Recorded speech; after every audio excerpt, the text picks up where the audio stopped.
السلام عليكم ورحمة الله وبركاته. الحمد لله الذي نحمده ونستعينه ونستغفره ونؤمن به ونتوكل عليه أما بعد. அன்பிற்குரிய அல்லாஹ்வின் நல்லடியார்களே, அன்பு சகோதரர்களே, நாம் தொடர்ச்சியாக பார்த்து வரக்கூடிய துஆக்களினுடைய திக்ருகளினுடைய தொகுப்பில் இன்று நாம் பார்க்க இருக்கின்ற விடயம் என்னவென்றால், நாம் இந்த துஆவை 313 தடவைகள் ஓதி அல்லாஹ்விடம் பிரார்த்தனை செய்வோம். நம்முடைய தேவைகளை அல்லாஹ் மிகவும் வேகமாக பூர்த்தி செய்து தருகின்றான். நம்முடைய துஆக்கள் மிகவும் வேகமாக அல்லாஹ்விடத்திலே கபூலாகின்றது. நம்முடைய எல்லா நிலைமைகளையும் சீர்படுத்தி தரக்கூடிய மிகவும் அற்புதமான ஒரு துஆவை தான் நாம் இன்றைய வீடியோவில் பார்க்க இருக்கின்றோம். அன்பார்ந்த சகோதரர்களே, அல்லாஹ்வின் நல்லடியார்களே, இந்த துஆ மிக முக்கியமான ஒரு துஆவாக இருக்கின்றது. நம்முடைய துஆக்கள் அல்லாஹ்விடத்தில் கபூலாக வேண்டுமா?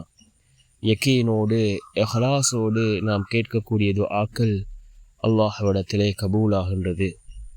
நாம் ஓரிரு தடவைகள் துஆக்களை ஓதிவிட்டு நான் கேட்டது எனக்கு கிடைக்கவில்லை என்று கூறுவதை விட தொடர்ச்சியாக நம்முடைய துஆக்கள் அல்லாஹ்விடத்தில் கபூலாகும் வரை தொடர்ச்சியாக நாம் அல்லாஹ்விடம் பிரார்த்தனை செய்வோம்.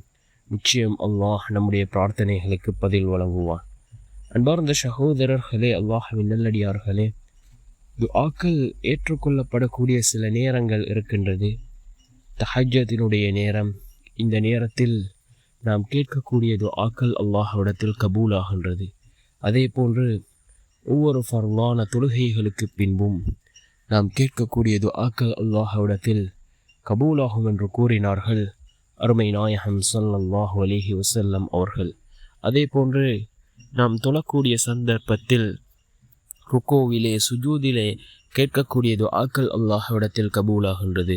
ரசூலுல்லாஹி ஸல்லல்லாஹு அலைஹி வஸல்லம் அவர்கள் கூறினார்கள், நான் ருக்கூவிலும் சுஜூதிலும் குர்ஆனினுடைய வசனங்களை ஓதுவதை விட்டும் தடுக்கப்பட்டிருக்கின்றேன் என்று கூறினார்கள். இந்த இடங்களில் துஆக்களை கேட்பது மிகவும் சிறந்ததாக இருந்து கொண்டிருக்கின்றது. நபி அவர்கள் கூறினார்கள், அல்லாஹுக்கு ஒரு மனிதன் மிகவும் நெருக்கமாக இருப்பது சுஜூதிலே இருக்கும்போது என்று கூறினார்கள் ஸல்லல்லாஹு அலைஹி வஸல்லம் அவர்கள். நாம் சுஜூதிலே அதிகமாக துஆக்களை கேட்போம். நிச்சயமாக அல்லாஹ் ஜல்ல சுப்ஹானஹு வ தஆலா நம்முடைய துஆக்களுக்கு பதில் வழங்குவான். அன்பார்ந்த சகோதரர்களே, அல்லாஹ்வின் நல்லடியார்களே, இந்த துஆ மிக முக்கியமான ஒரு துஆவாக இருந்து கொண்டிருக்கின்றது. நாம் 313 தடவைகள் ஓதி அல்லாஹ்விடம் பிரார்த்தனை செய்வோம். இதன் மூலமாக அல்லாஹ் ஜல்ல சுப்ஹானஹு வ தஆலா நம்முடைய எல்லா நிலைமைகளையும் அல்லாஹ் சீர்படுத்தி தருவான். என்ன துஆ என்றால், அலிஃப் லாம் மீம். அலிஃப் லாம் மீம்.